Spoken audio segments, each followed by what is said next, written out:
A young woman walks briskly down a dimly lit alley, eager to get home after a long day of classes.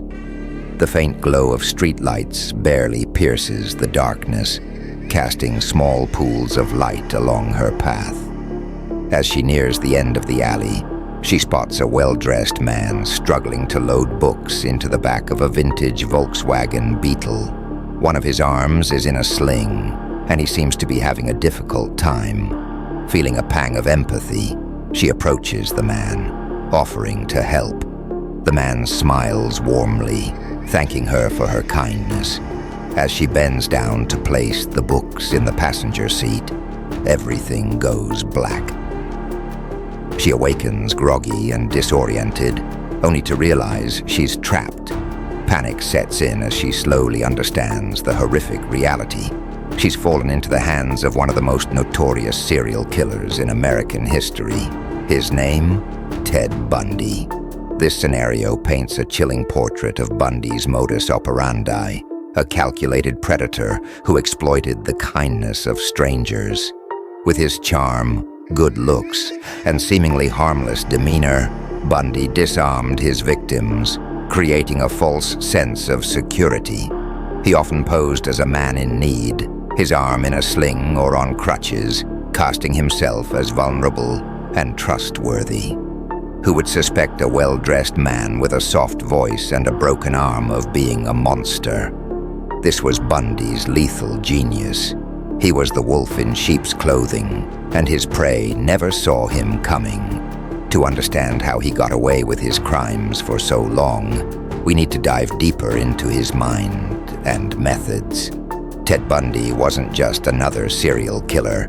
He was a master manipulator, a con artist who used his wits and charisma to lure his victims. His killing spree spanned several states, with police baffled by his ability to evade capture. Bundy didn't fit the profile of a typical serial killer of his time. He was articulate, educated, and even had a background in law enforcement, qualities that masked his dark inclinations. Take, for instance, his abduction of 22-year-old Brenda Carol Ball. Brenda was last seen chatting with a man in a parking lot, a man with his arm in a sling, next to a VW Bug. Around the same time, Susan Elaine Rancourt vanished after attending a campus event. Witnesses later reported seeing a man, again with his arm in a sling, asking for help loading books into his Beetle. And then there was Georgianne Hawkins, a University of Washington student who disappeared after leaving her boyfriend's dorm room late one night. She was last seen talking to a friend, expressing anxiety about an upcoming exam, just minutes before Bundy snatched her from the alley. The next day, Bundy was back at the scene, mingling with police and reporters, even retrieving a shoe and a necklace Georgianne had dropped. Bundy's audacity was matched only by his cunning.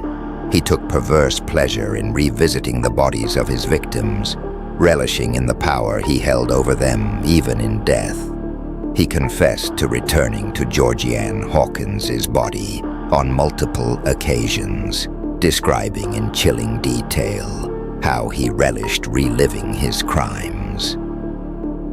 Despite the mounting evidence, Bundy remained elusive.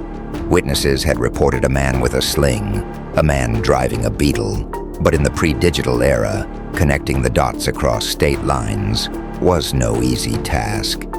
It wasn't until Bundy moved to Utah that his luck began to run out. In Utah, he abducted and murdered several more young women. By then, his name was beginning to surface in police investigations across multiple states, but there was still no solid evidence to connect him to the crimes. Then came the break. A routine traffic stop led to the discovery of burglary tools in Bundy's car, a ski mask, a crowbar, handcuffs, and other sinister items. This was enough to bring him in, but not enough to keep him. Investigators were closing in, but Bundy was always one step ahead. While in custody, he managed to escape not once, but twice, using his knowledge of the law and his cunning to outsmart the authorities. His second escape led him to Florida, where his crimes escalated to a new level of brutality. In January 1978, he broke into a sorority house at Florida State University, attacking 4 women and killing 2. His spree didn't end there. He abducted and murdered a 12-year-old girl soon after. Finally, after a high-speed chase and a failed attempt to flee, Bundy was captured once more. This time, there would be no escape. His trial was one of the first to be televised nationally, and he relished the spotlight, defending himself and charming the courtroom. But the evidence was overwhelming. Bundy was sentenced to death. On January 24, 1989, Ted Bundy was executed in the electric chair. His final words were a chilling reminder of his manipulative nature. "I'd like you to give my love to my family and friends." Bundy's story is a haunting reminder of how evil can hide behind a mask of normalcy. He wasn't a boo-gayman lurking in the shadows, but a charismatic, intelligent man who blended seamlessly into society. His ability to manipulate, charm, and deceive allowed him to evade capture for so long. But in the end, justice caught up with him.